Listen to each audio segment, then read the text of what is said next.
chimwe chifhinga ino ni nga ḓiwana no dzula fhethu ha comfortable badi ni kha comfort zone yaṋu, tshiṅwe na tshiṅwe tshi tshi khou ni tshimbilela, everything tshi fine. When you want to smile or when you want to laugh, ni tshi nyago u takala, hu na vhathu vhane na ya khavho na sea navho vha ni seisa, zwavha zwavhuḓi.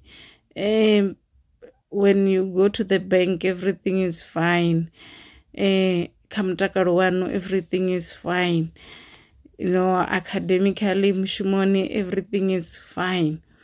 Tshiṅwe na tshiṅwe tshi khou ni tshimbilela. Ndi uri kha inwi vhutshilo vhu khou tou shuma nga button, you just press, vhu khou shuma remotely, vhu khou shuma. Ndi uri hey, sometimes you just say a word and things happen.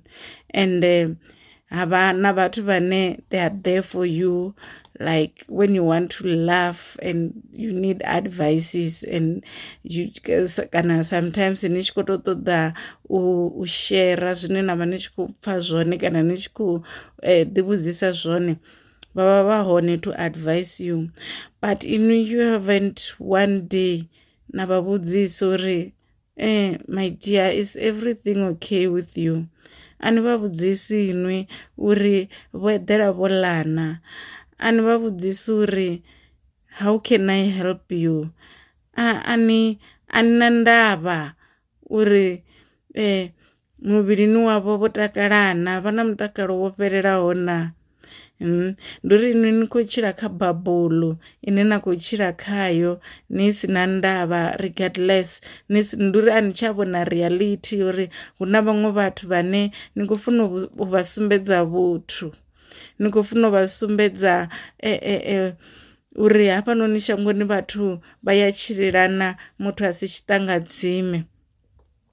Zwenezwi musi ni tshi khou balelwa u vha na ndavha na hoyo mmane wanu, ni tshi khou balelwa u vha ndavha na murathu wanu na mukomana wanu, ndi zwone zwithu zwine zwa ḓo uri musi hu tshi swikiwa kha ḓuvha ḽa mafhedziselo hu tshi dzhadzhiwa na inwi na dzhadzhiwa sa muthu a songo ṱhogomelaho murena, sa muthu a songo tevhedzaho milayo, just nga u vha ignorant no u tshila kha bubble. Ani tshi tea u tshila kha bubble musi ni tshi khou tshila, ende a huna na muthu na muthihi ane ha nidi thuso yaṋu. Nga vhona muthu ane a khou tou ṱoḓa ipfhi ḽithihi ḽine ḽa bva mulomoni waṋu uri zwi mutshimbilele zwino, u nga vhona muthu ane a khou ṱoḓa just 1 cent o fara 99 cent uri ite rannda. Havha na muthu henezwo zwino o fara vhuswa hana tshisevho. You are talking to them every day, you don't care, you are living in a bubble. Be compassionate. Have regard for other people.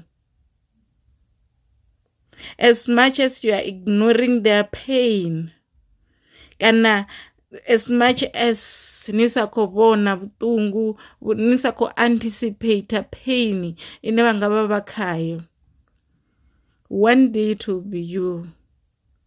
You will need people and they will not be there. Kana na nida vhathu vha hone zwa ni ita uri ni feel guilty uri nne vhathu vha khou tambula ndi hanefha, I didn't care, I didn't even want to know. Please,